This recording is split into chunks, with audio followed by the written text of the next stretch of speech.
Now it's time for all things mental health with your host, Dr. Nicholas Goodwin. Come on in, take a seat. All are welcome here. It's Health Cafe Radio. All right, good morning. This is Nick Goodwin. Good morning, Aaron. How's it going? It's going pretty well, although it's about 6:05 p.m. for our listeners. Say that. I was like, we're saying this in the afternoon, right? We are pre-recording. Our listeners, what you guys know that anyway. Yeah, we're 9:30. Yeah, it's good. Good afternoon, listeners. It's good to see you guys again. Aaron, have you ever heard of the rapper Mercules? What kind of music do you like?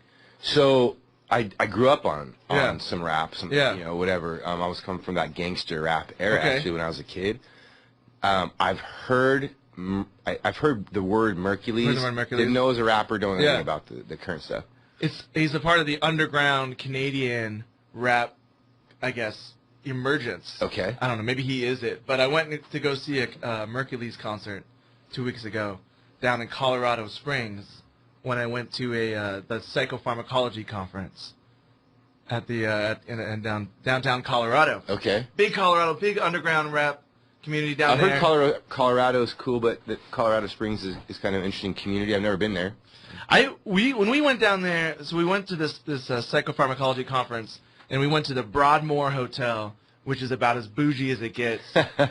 I imagine, and it's its own. They call it a campus. It's not even a hotel. It's the Broadmoor campus because they have all of these buildings like a university. They're really feeling themselves. Yeah. They really. And so we went down there, and it was just so bougie. And I think what happened is after 2 or 3 days of just all of this conference material, we're like, we got to go and do something else. So we wanted to go to a concert, and there were several people playing in Colorado Springs. I don't know why we went to go to Mercules. I don't think any of us were Canadian underground rap fans, but we had found him on YouTube, and he's saying Old Town Road with Billy Ray Cyrus. Have you heard that song? I don't think so. I don't know if I can think of this. How do you think? I know Billy Ray Cyrus, though. Yeah, Lil Nas X, and he did Old Town Road. It's like it's broken records for it's a hip-hop song, but he did a remix of it, and now he's showing out shows everywhere. But it was a strange, it was a cultural change, a shift to go from a psychopharmacology conference with all of these psychiatrists, probably median age 50, maybe a little younger, to go to Colorado Springs downtown to see their underground hip-hop community, age range, I mean, maybe 21, 22. Younger group. I'm not sure if we had enough facial tattoos to get let in, but they were gracious. And so we were a little bit out of water, a little bit, but it was cool. It was cool. There was a lot of talented. They did like 2.5 hours of local artists, and I love representing local artists. Yeah. That's great. And they have very talented underground hip hop community. But I didn't know that. Like we showed up like at 7 p.m. Like we came on time. Like we're all ready to see this guy Mercules that we've never heard of until today, and we're really excited about it. And 2 or 3 hours into it, we've probably seen 15 artists. Like they're just going through them. And still no Mercules. No Mercules. And it was getting like 9:30, and they're like, all right, we're about ready to start this Mercules tour. And we're like, wait, the tour? Like, the tour hasn't started? Like, his touring band touring artists didn't even get on to like 9:30, 10. Wow. And then at 11:30, I left. Honestly, we left. I didn't ever get to see Mercules. I'm wondering if there is a Mercules now. Yeah, I was like, is this guy elusive or what? But I think if that's the culture. I came home and Nicole's like, of course he didn't get on till midnight. Like, that's how it works. You just got to show. I didn't realize. I'm so what's that word? I'm on time, Man, I have a real pet peeve with being late. Yeah. So I always try. I mean, it stresses me out when I'm late. It probably stresses me out when I'm late more than it stresses me out when other people are late. Yeah. But I do the same thing. Yeah. I really want to be on time. Started when I was younger, just like with job interviews. Yeah. Like, and it was like, man, you go to a job interview and they leave you waiting for 20 minutes. Yeah. This is really taking me out. Yeah. It's like, man, I've been here. I was here on time. I was here early. But I guess with the concerts, maybe come a little later if you don't want to see 40 artists. Sure. perform. I mean, if you're coming on at midnight after people are already drunk or whatever, then I guess your show doesn't have to be as high quality either. Yeah. For real. And they were. Here's the deal, man. It's Colorado though, so I think you had a really healthy blend of people who were drunk and people who were smoking some weed, right? That's right. Legal. And honestly, I'm gonna be real. When I walked up to the venue and I saw who was standing in line, I was like, oh man, we stand out so bad. Like I was kind of a little nervous, right? These are just a rougher group of people. They They definitely fit that culture. But honestly, when we got in the venue, it was incredibly respectful. It would be so packed, and someone would bump to you, and they would turn to you and make eye contact and say, "Excuse me, I'm so sorry," and continue. I was like, man, these guys are the most respectful group of people there is. But yeah, people were definitely getting inebriated, and I'm gonna be honest, a couple of the people that I came with were definitely getting a little inebriated, and they, we came straight from this conference. So a couple of us, I wore kind of a jacket, I had my hair down, so I think I blended in a little bit. But a couple of my friends came in their nice clothes with their collared shirt tucked in, and they look kind of like psychiatrists or psychiatric nurse practitioners. They just look like professionals, and everybody was cool with it. Some people noticed it, but one of my buddies come up to me a little later in the evening after he'd been there for 2 or 3 hours, and he's like, "Nick, I'm a target here, man." I was like, "No, I think you're all right, man." It's like, "No, man, people are staring at me. They're looking at me, man." I was like, "Oh, I don't think so, man." And he's like, "Nick, have you ever been in a fist fight?" I was like, "Nope." No, don't fist fight, man. He's like, "What's the first rule of a fist fight?" And I was like, "It's to walk away, man." Don't get hit? Yeah, no, I said walk away. And he pauses and he's like, "Okay, what's the second rule of a fist fight?"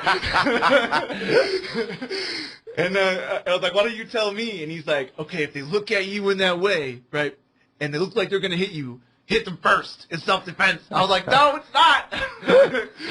Like, you get a fist fight, man. These people are so cool. But I asked him the next day if he remembered. He said he did. I kind of wonder if he was joking, but I think there was a little bit mixing of he was getting a little paranoid.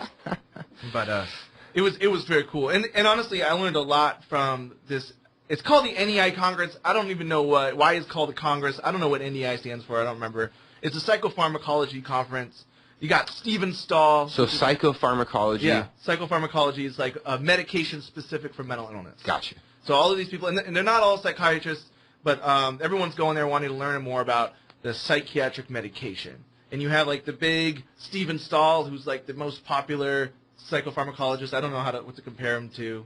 He's like the Brad Pitt. That's not the right one. I don't know who to compare him to. He's just famous. Everyone has Steve Jobs of pharmacology? Steve Jobs. I would say that's probably true. Steve Jobs of pharmacology. He's making like, pharmacies are paying him like hundreds of thousands of dollars just a year just to mention their name in a book or something like that. Like he's wrapped up. He's got the system, and if the more I'll talk on this radio show, the more I'll kind of express my desire to try to move past that the medication focus, and really how there's so much more to psychiatry and treating mental health than just giving medication. The medication's a tool. It was incredible to see how these new medications, the new expensive medications, are shaping the standard of care, right?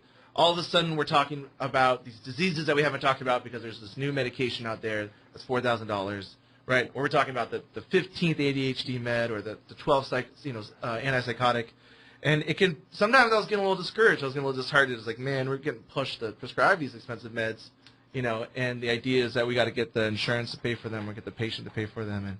And but there are a couple of cool, interesting new ones. And I was definitely interested in the medications that came out that were new they're like the first medication approved for the disease that they've that hasn't had a medication. So an interesting one is called pseudo-bulbar affect disorder. Have you ever heard of pseudo-bulbar affect disorder? No. Did you see that new Joker movie? Yes. With Joaquin Phoenix, where he laughs. It's fantastic. Yeah, it's fantastic. So there's a scene where he's on the bus, and the mom gets mad at him for making faces at the kid, right? And he just starts laughing. Oh, right. Right. And he gives her the card and says, this is not how I feel inside. Oh, that's what that disorder is? Yeah. It's inappropriate laughter that doesn't match the at inappropriate times that you can't control. It usually lasts for like 5 to 10 minutes, and it's not consistent with the way you feel. You also have the same thing with crying, right, or being sad. Those are the two most common ones, laughter or sadness. In order to get diagnosed, you have to have a history of head injury. But that's pretty light. Like it's not like a severe head injury like a concussion. Like one concussion gives you that history. And so diagnosing isn't necessarily, the burden isn't very high. Usually you just have to have the inappropriate affect and the history of some sort of head injury. But also it can be irritability or agitation. I don't think I've ever seen the inappropriate. What I've seen with inappropriate laughter is a lot of times it's somebody who's having auditory hallucinations. The auditory hallucinations can be saying something that's funny to them, right? And so then they'll be laughing. Like they'll be laughing in response to the auditory hallucinations. But I don't know if I've ever seen that laughter for no reason. Yeah. I think I've seen sometimes people do it to try to be scary. Like I remember this one guy at the hospital, he would laugh and it would put me, like it would give me, chills. But I'm trying to think. But I did have this one client recently, and they said it can be other emotions too. It doesn't have to be sadness or laughter. With this client, it was severe agitation and anger outburst. But she would be crying and screaming, and then after that event, she would be happy and laughing, like appropriately so. And she wasn't really able to identify a trigger to the event. She wasn't really able to identify a cause of it. Are they aware as they're experiencing it? Yeah. She wasn't like disassociating.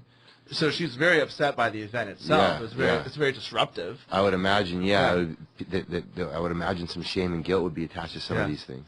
And just inability to function, right? Because how are you going to go to school and start screaming? Oh my gosh. Yeah. And so I don't know anybody who's on it. The medication is called Nudexa. It's expensive, but I think that insurances are willing to cover it if you can show that. So there's not a lot of burden on the client themselves. Another interesting one is Parkinson's psychosis. Now, Parkinson's disorder is a movement disorder that is degenerative and progressive, and it starts to evolve where the person doesn't have control of their movement.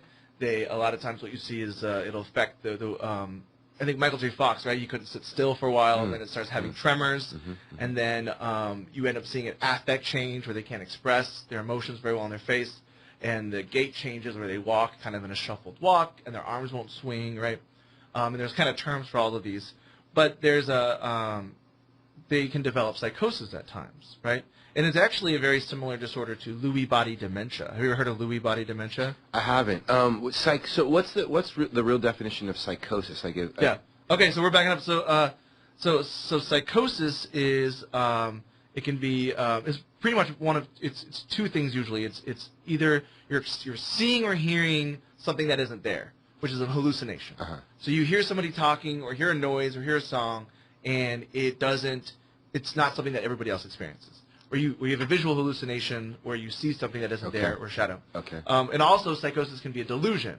So it's the belief that something exists that doesn't, like common delusion that I see a lot, and this is like religious delusions, like I'm Jesus Christ, where Jesus Christ speaks to me and tells me to do terrible things, or tells me to do ridiculous things.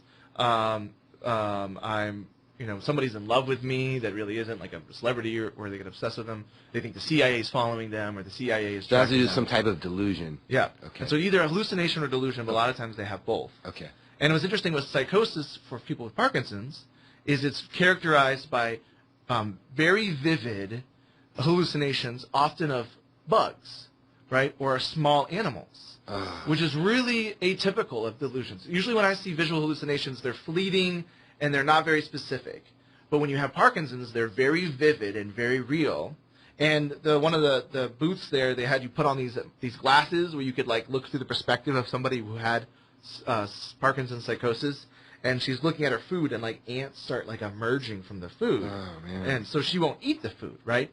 And it gets progressively worse, and it'll wax and wane. You know what that means? They'll have periods of time where kind of come and go. And Robin Williams had Lewy body dementia. Okay. So he had those hallucinations. Oh, wow. He had these vivid hallucinations of little people that would interfere. And so he really struggled because he would wax and wane with such severity that he would come and go outside of reality, and he realized it.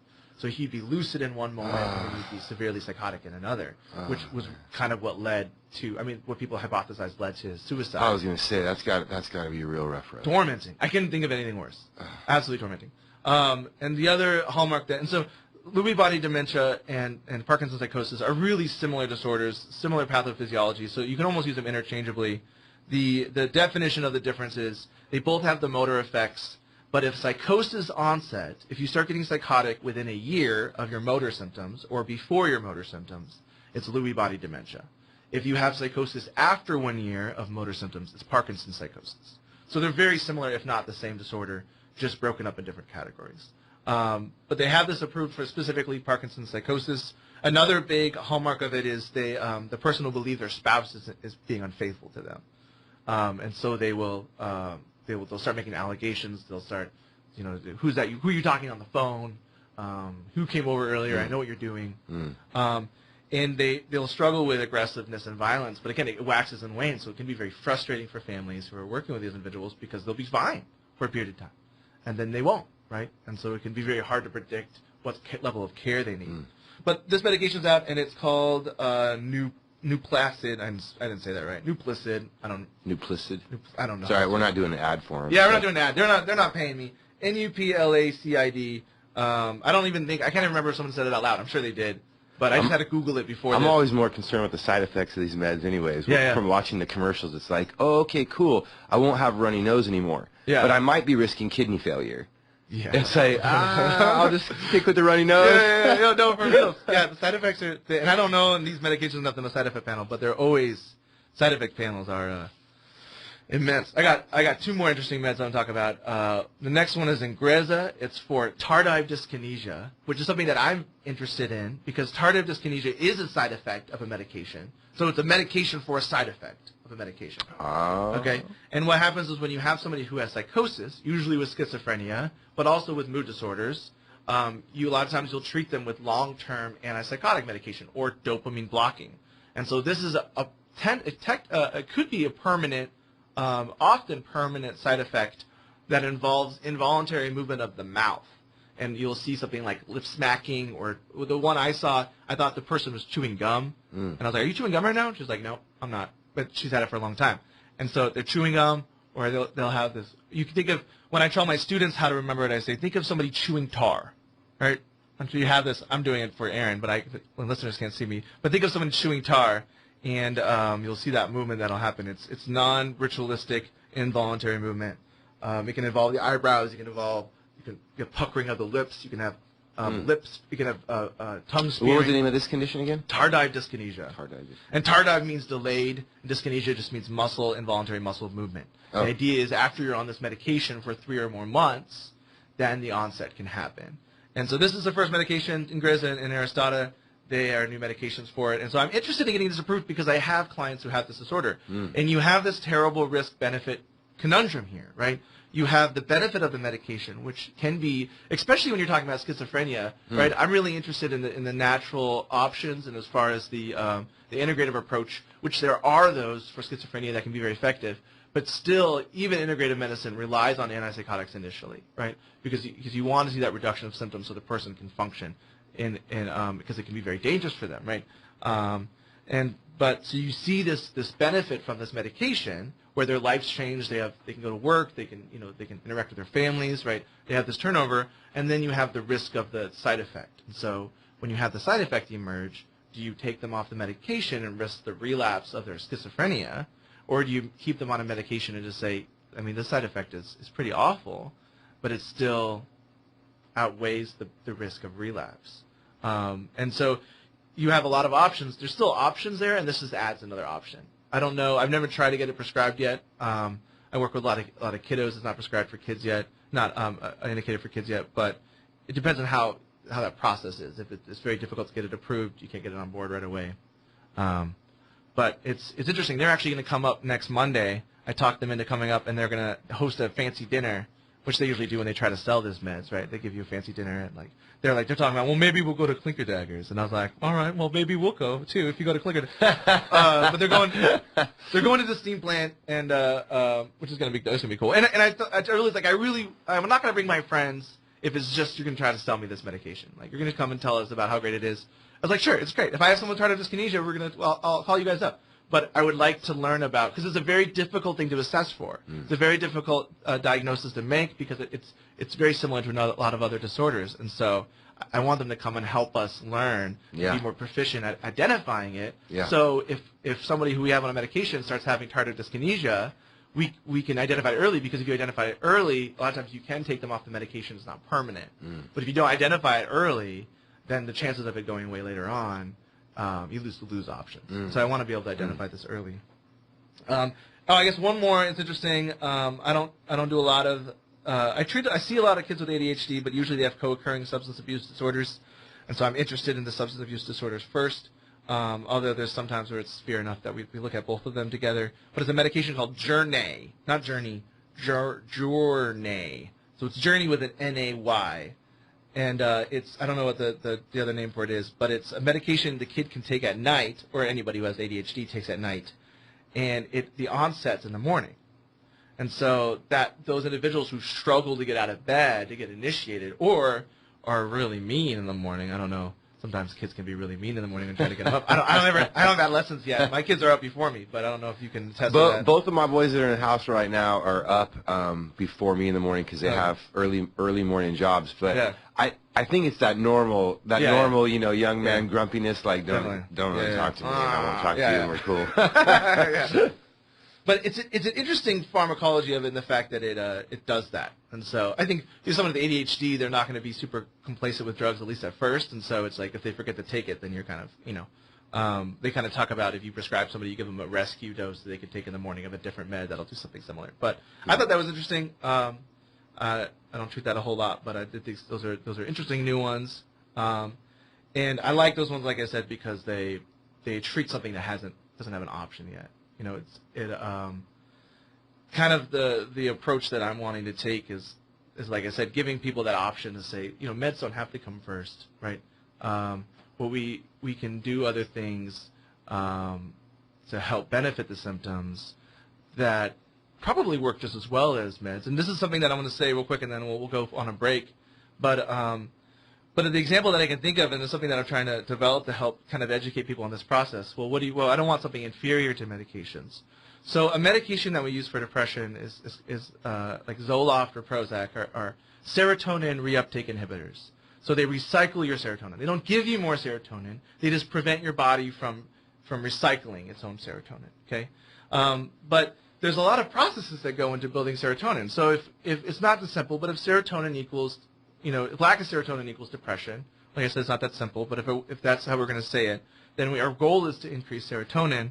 We can give you an SSRI, which recycles your own serotonin. It has side effects. There's a lot of side effects. But we can also look at how does serotonin get made, right? Well, serotonin comes from tryptophan, which is an amino acid that comes from protein. So if you eat protein, you're going to get tryptophan, which is a building block of serotonin. Tryptophan is then converted into another a metabolite called 5-hydroxytryptamine. But in order for that to happen, you need to have adequate amounts of vitamin D, and you need to have adequate amounts of folate. Okay, now you have 5-HTP, and that becomes serotonin. And in order for that process to happen, you have to have adequate amounts of B6, vitamin B6, and adequate amounts of zinc to become serotonin. And so we're looking at lots of factors here. We're looking at protein, adequate protein, looking at zinc, folate, vitamin D, and B6, which oftentimes people are deficient at. And so we can kind of make the same intervention where we assess for depletion of these minerals and nutrients, we replace them, and then we're going to have a serotonin boost in a similar way, but in a way that allows your body to naturally make the serotonin and not have a deficiency that way.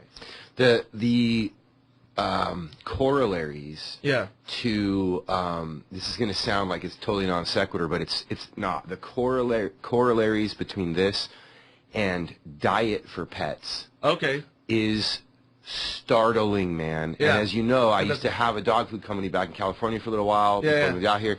And I'm telling you, it is startling, the process that you're talking about as far as what the approach is, what the common solutions are, what what we might consider more healthy or organic or natural solutions are to be employed, the industry and what its opinion about that whole thing is.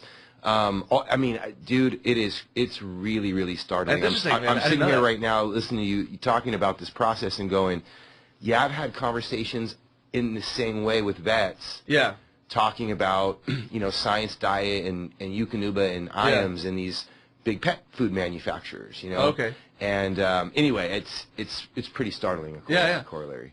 And so I think what you probably noticed is that if you can adjust these diets, you can improve the outcome, right? Is that what you're kind of saying? Well, yeah. So I guess I'll just share then with the listeners why I say the corollary, and then we can move on from that. It's not directly related to mental health, but the process is. I think why it touched on me. The process is very similar. So, look, and I've used this statement a ton of times. You've never seen a coyote, in the wild break into a farmer's cornfield, right? Yeah. They go for the sheep. right? What the nutrients that they need, right? When they're out when the wolf pack out in the woods isn't eating the berries and stuff unless they're starving. They're going for the deer or the caribou or whatever, right? And they get fiber and they get all those types of things, but from typically the innards of these animals as they're eating them in the wild, right?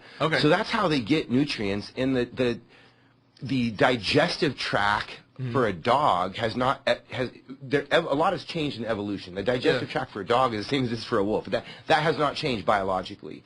Same digestive cycle, pretty much all that kind of stuff. So the argument or the discussion I would have, for lack of a better word, with vets all the time is because my dog food was about raw organic food. I was feeding dogs raw meats and things like that. Now, in proportion to your point, that they could access the vitamin E or the other things and break those meats down, right? But at the end of the day, vets would say, well, you know, Science Diet or Eukanuba, you know, these are already scientifically designed to have the right proportions of each of those things. And then I would go back and say, but how did they get all of that awesome stuff into a kibble? They either fried it or baked it. And what you're telling me then is that this living creature is going to eat fried or baked food twice a day, every day for its entire life. And you're telling me that there's not going to be a consequence to that. Right. And so to your point, the way to get those same nutrients is in a natural way, and to just be smart about the proportion. Definitely. Well, and that's absolutely true. You're looking at the best way to get these nutrients is through the food and the dietary sources. And our diets aren't that tremendous. You know, we're not that good at diet. And so you sort of have three tiers of intervention here. You say, okay, well, make your diet right? Supplement your diet, or use medications to treat the disorder that could be a consequence of your diet, right? Or of other reasons. The first one's ideal, getting the food. Some people have a genetic disposition to be deficient, even if they're adequate, right? Even if they're eating enough protein, sometimes the amino acids are low. And so sometimes step 1 and step 2 have to happen together. And then sometimes if that's not enough, all 3 steps have to happen. But it's so much safer to start at step 1, and so much more efficient to get that food nutrients first. But there's so many barriers people have, and I try not to judge that, but then I'm like, no, I can't do this. I can't, I just can't get that in my, I can't make these lifestyle changes yet. And so you kind of meet the patient where they're at and try to find out the most likely intervention. We'll have to talk about it off the air, but I am right in the midst of that process. Oh, yeah? Yeah, so I can use some of your advice probably. Yeah, you can use me as a case study, just don't use my name. Okay, yeah, I'll do it later on without warning. So right. We'll go ahead and we'll lean into a break, and I'll see you guys in a little bit.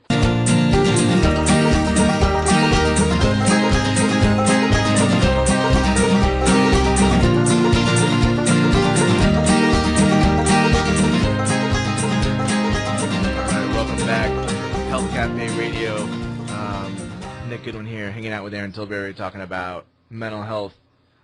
Before the break, we started talking a little bit about my interest and approach to mental health and it's using all of the tools available, not just medications, but using therapy, lifestyle modification, and something that I'm trying to develop more as far as like as an integrative approach would be to utilize like nutrients and affecting diet and supplements like that.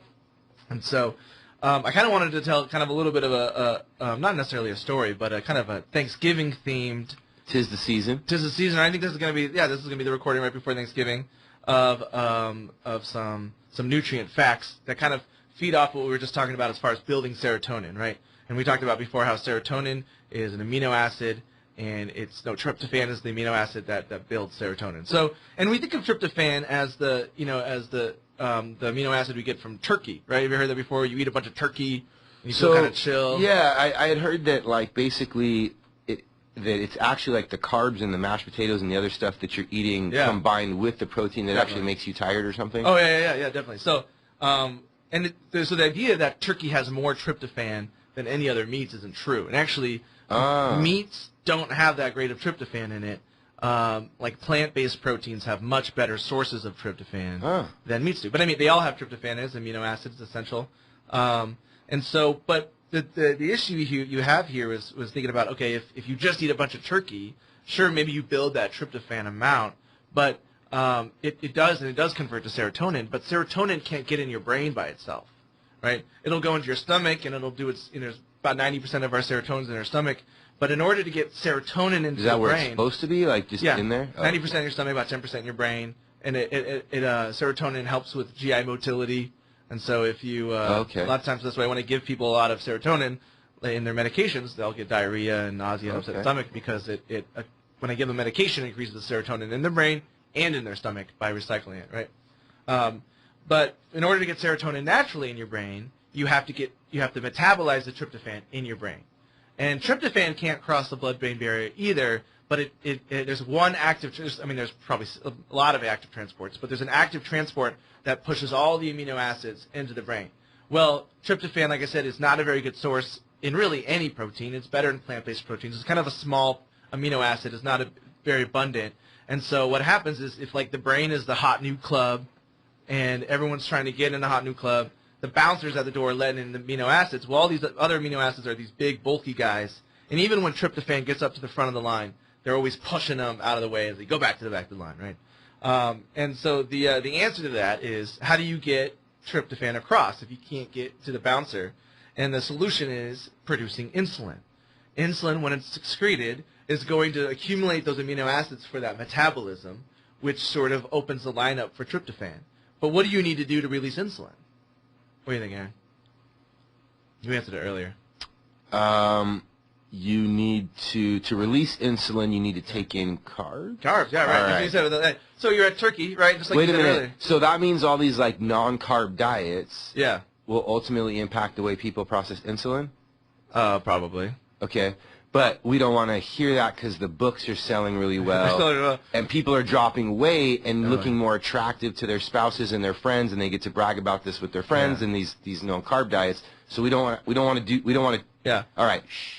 And again, this podcast is sponsored by the Atkins diet. If you're interested in losing, so let me just talk about it. Yeah, because if you cut carbs, right? So you eat carbs, you eat all those mashed potatoes, you eat all those yams, and you get all that insulin going, and so tryptophan is just going across the blood-brain barrier like nobody's business. It's converting to serotonin, which converts then to melatonin, and you're doing this at 2 p.m. Melatonin's the sleep drug, right? That's the stuff. Yeah, I was about to say, I've heard of that one. Yeah. And so melatonin is converted in your brain when it gets dark out, and you're like, go to sleep in an hour or two, right? So you eat an early Thanksgiving dinner, and it's 4 p.m., and your body's ready to go to sleep. Because you have all this extra serotonin and melatonin floating around in your brain because you just ate a whole bunch of those carbos, right? And that's where that feel good comes from. So, yeah, so that's the indication there. If you have been not eating your carbohydrates, tryptophan is not getting past that blood-brain barrier. And so you're looking at a lot of times a little bit of some grumpiness, right? I notice that sometimes when this happens to, they get when they get serotonin deficient, they get very fragile. Okay? I know this. When I have lots of carbs in my belly, I'm happy. You're happy. That's right. You feel good. You get a little rush there. But you'll see kind of this grumpiness, this fragility, the sleep issues, the depression, but it can be kind of this irritable depression that happens when you chronically don't have enough of these carbohydrates, and I think there's a lot of other consequences too, as well as not having that regular insulin going or Man, the thing, and before we even get to like a level where something's become psychosis or mental illness, I'm just thinking about the scores of people, and of course it kind of comes down to like individual people maybe that you come across in like your recent life, but when you're thinking, but I'm just thinking about just people that I wonder right now, like, hey, like, there's something off with this person. Yeah. Like, and then I think about all the dietary cycles they've gone through. Okay, yeah, and sure. And all of a sudden I'm like, I literally have been struggling to wonder what is their deal. Yeah. And then I'm like, I wonder if some of this is like, because they're just playing with that blood-brain barrier thing that you're talking about constantly in their life, and they don't realize they're like self-medicating, non-medicating, self-medicating. Like, it's kind of insane. It's insane. And there's so many things. Like, there's not even enough to get into, but there's so many dietary things that can cause cognitive effects. Wow. And so, you have someone come into your office, and you're like, I'm feeling depressed, I'm not sleeping, I'm irritable, I'm sad, I'm fragile. But it's usually not them who's saying that. It's usually, like, their spouse who's pulling them in is like, I'm fine. And then the spouse is like, nah, he's been a jerk the last 2 months, 3 months, whatever. And it was like, well, what happened 3 months ago? I'm like, I started losing weight. I don't know what the problem is. It's like, well, what's your diet like? Oh, I've stopped eating carbohydrates. It's like, okay. So without that assessment data, I could have just, here's your SSRI. But the like I said, the SSRI, the antidepressant, uses your own serotonin and prevents the recycling. So if you're already deficient, or it's nothing to recycle. Oh man! And so it's not going to work. It's just going to cause. It's just going to get more serotonin in your stomach, and you're just going to, I'm sure you're going to feel more raw down there. So, yeah, there's a lot of things going on, and so like I said, good psychiatry, good psychiatric practice should involve diet and exercise every time. But usually it's like 40%, 45% medication, 45% therapy with some variation depending on the person, right? I don't do a lot of therapy, but I work a lot with therapists. I really rather my clients be in therapy, but I do some therapy. But my clients should be about 45%. But and then 10% lifestyle modification, which should exist. But this approach, this integrative approach, kind of pulls that down about, maybe a third therapy, a third integrative, nutrient-based, and then medication as well. And sometimes that's not needed, right? These can all kind of exist. I'm just thinking of the number of people that potentially, had they had therapy, had they had relationship, community, or those other things that might have, right? Yep. And diet, right? Yep. In combination of those two, could they have avoided, would they avoid, what's the probability of them avoiding ever having to see the medication portion? Oh, I think a lot of people, I think tremendous amounts of people, right? But the medications are a quicker option. They are a lot of times insurance will cover it, right? A lot of these nutrients aren't covered. Absolutely. And so, if they're on Medicaid or something, and you're saying, hey, I think you should take these $100 or $150 a month of nutrients, plus lifestyle, plus this, they're like, we can't do that. We just need something that's going to help now, right? Yeah. And so I really can respect both of those sides, and I think a lot of times you have to meet somebody where they're at, and hopefully you can get them to a point where they're able to mitigate that and not have too many negative effects of the medication. Yeah, that's tough. It's tough, man. It's tough then. But with a personal experience, I lost 15 pounds. I don't know if I told you that. That's why you were looking so good? I'm looking so jacked. And what I noticed... You just shaved or something? I shaved. I lost 15 pounds after I shaved my back. So that's what... Just kidding. I never shaved my back. All right. But it's kind of it's something we talk about. Our diets are very good, but I always thought that my diet was good. I thought it was fine, and so but I've been hanging out with the folks at Deliberate Strength, and I know they've helped out Jonah before, where they've done fundraising with them. Yeah. And they asked me if I wanted to do a challenge, and so I said sure. And I said you gotta keep track of everything you eat, and so I did that with I don't know what app it's called, MyFitnessPal or whatever. And I was like, I'm pretty sure I'm getting the protein I need because I eat meat all the time. And I know fats are good, right? Because that was all a myth. Fats are fine. Butter's good. All of it's good. So I didn't think that I was like, I'm not eating a lot of veggies. I could probably eat less. But what I realized was, like, the amount of protein that I thought that I should be getting, I needed tremendous more amount. I'm a big guy. Yeah. I was trying to exercise. And so I probably could have doubled my protein, which is a lot of protein. And I was eating a lot of extra of, like, the fats. But, I mean, I was going out to eat a lot, too. And so even though fats are good, you still have to think about it in moderation. And it was identifying my own the own ratio. If you do, like, just kind of a straightforward 50% carbohydrates, 25% calories from protein, 25% calories from fat, and doing this food journal, I was able to see that my own diet was way off as well. Even though I thought I was eating, 3 or 4 times a day, I was eating various types of food. But if you're not deliberate about it, if you don't look at it or examine it, you may not be or not likely getting those nutrients that you need. And like we said earlier, if I'm only getting half the protein I need, that's only half the amino acids, and those good neurotransmitters that you need that are going to be being produced. And so that was my secret. I didn't do like the Atkins or anything like that. You're just magic, man. I'm just magic. It's stamina. So, I want to do something every show where I talk about one coping skill or one kind of a lifestyle change, something simple that I think everyone can kind of apply to their situation. That help them through. And I'm going to start with something that I enjoy a lot, that I use quite a bit, and it's based off of a mindfulness tenet. And if you're not familiar with mindfulness is kind of like a meditation, But it doesn't have to be like in a yoga studio where it's dark and warm and you're in athletic clothes and you're doing the Aum thing, right? There can be a lot of different types of mindfulness. The idea of mindfulness is trying to live in the moment, right? It's trying to it's not worrying about what happened earlier. It's not worrying about what happened in the future, but it's living in the moment and interpreting and not judging things, but just sort of observing things, right? And we'll talk more about mindfulness. But acceptance and commitment therapy is based off that. And one of the first steps of acceptance and commitment therapy is diffusion. And I'm going to make this really simple for people, but I just want to, if everybody's interested in what this is, they can go and look these things up. And the idea of diffusion is that the idea of fusion itself is that when we have emotional issues and emotional crises, we are fused to them. They are a part of who we are, right? Anxious people are just that. They are anxious. Depressed people are depressed. People who use drugs are drug addicts. We've owned these terms, and they've become a part of us. They are fused with us. So diffusion is trying to separate that and saying, no, we're not drug addicts. No, we're not anxious. Right? That's not who we are as people. Right? There are things that we experience and that we go through, but they're not things that we are. And so really the first step, and how do I start doing that, is affecting your own language and thinking about it. Right? When I am anxious, right, I take that language away because I'm not anxious. I'm Nick, right? I'm a person, right? But I'm feeling anxious, right? So that's a feeling. Where I can go a step further is like I'm having a thought that I'm anxious, or I'm having an emotion that is anxiety. So I'm separating that from who I am.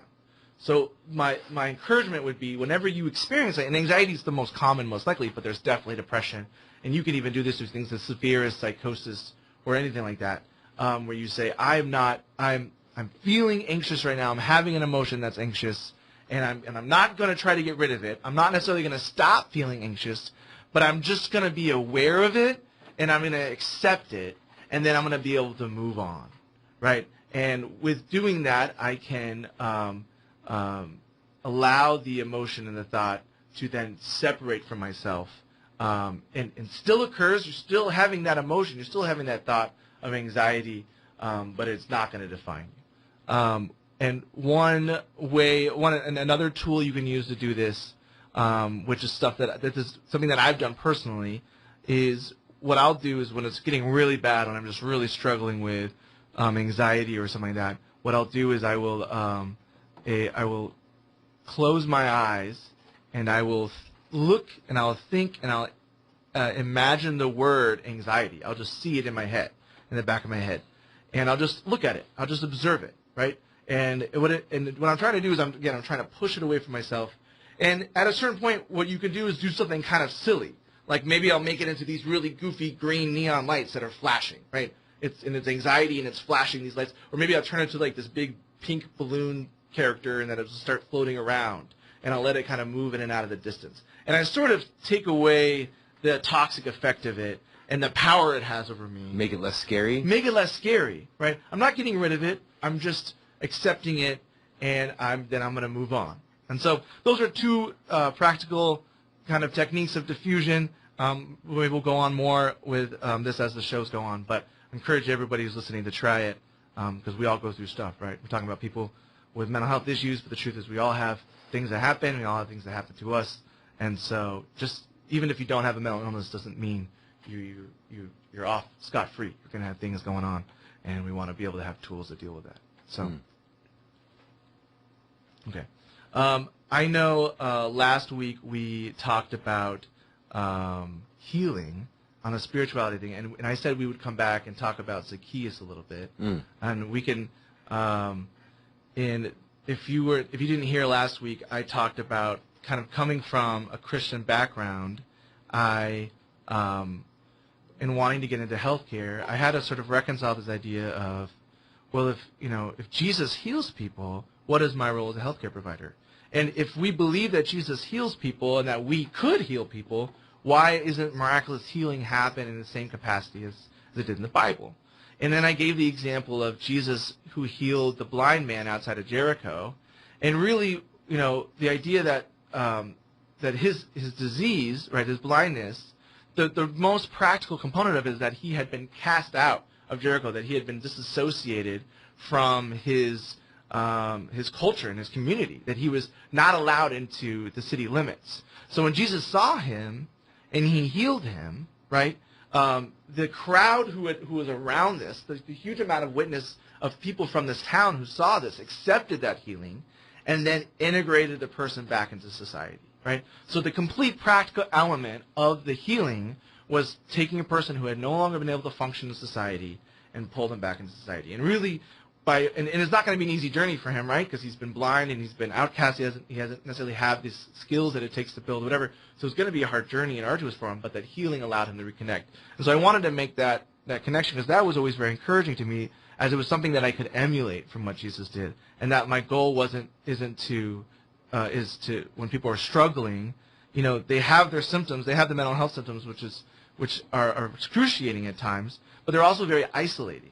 And that isolation feeds that mental health issue, right? Because they can't engage in their community, and they often are on their own, or they're not successful in their community, and they end up getting cast out in a similar way, right? Maybe it's not as dramatic as casting you out the city limits, but we see these, people with profound mental health issues living on the streets, going to the hospitals, where we don't have to see them because we just don't want to see them sometimes. And so where my goal, my heart is really to reconnect them. It's a big problem locally, but everywhere in the world experiences at it. It kind of brings to mind to me the community, I think it was Austria, but it was a European nation. And what they did is in this kind of small town, I want to say Austria or Germany someplace, but anyway, they actually shut down the mental health facility for anything other than violent criminals. Oh, okay. And what they did in this town, this is like from the mayor down. Yeah. Each of the families that lived in this little hamlet were charged with taking in somebody. Oh, really? They literally did. This is real. There's news articles on this. I haven't actually emailed Steve Crosby. Dr. Steve Crosby sent me about this several years ago when he found out about it. Anyway, the deal was the families weren't told what the mental illness was of the person that came to stay with them. They couldn't stigmatize them already. They could not stigmatize them. Fascinating.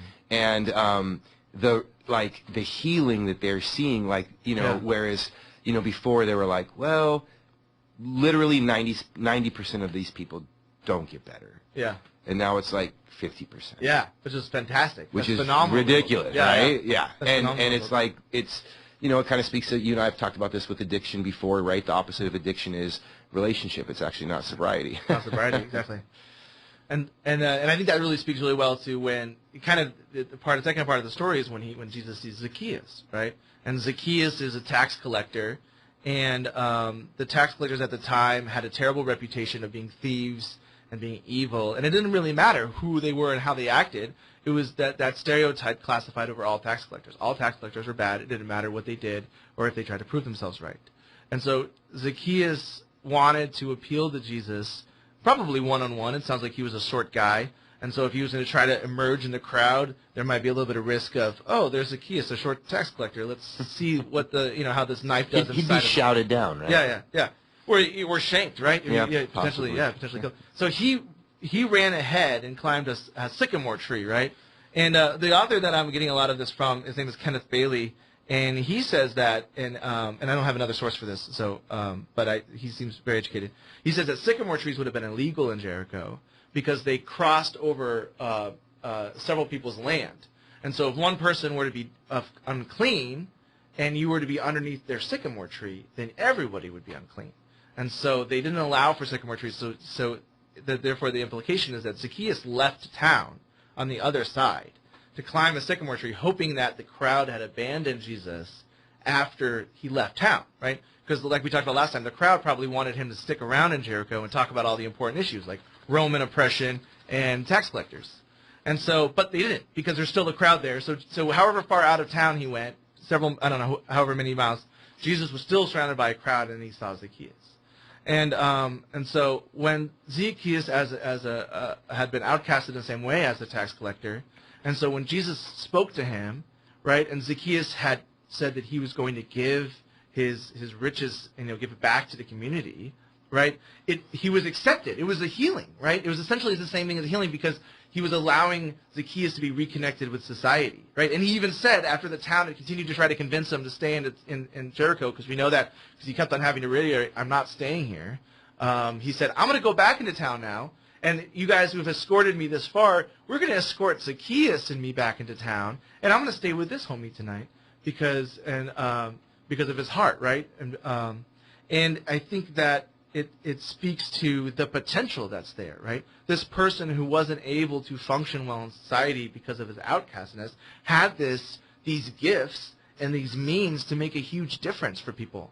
And when Jesus had come and rescued him in a way and healed him and reconciled him back to society, he was unleashing a person who was going to give great wealth back to the society, and he was going to potentially change things, right? Jesus was saying, you are so obsessed about me helping you guys, and yet you have these people in your society, right, that you've outcasted, and someone like Zacchaeus who can make a big difference in your society, who can change things, right?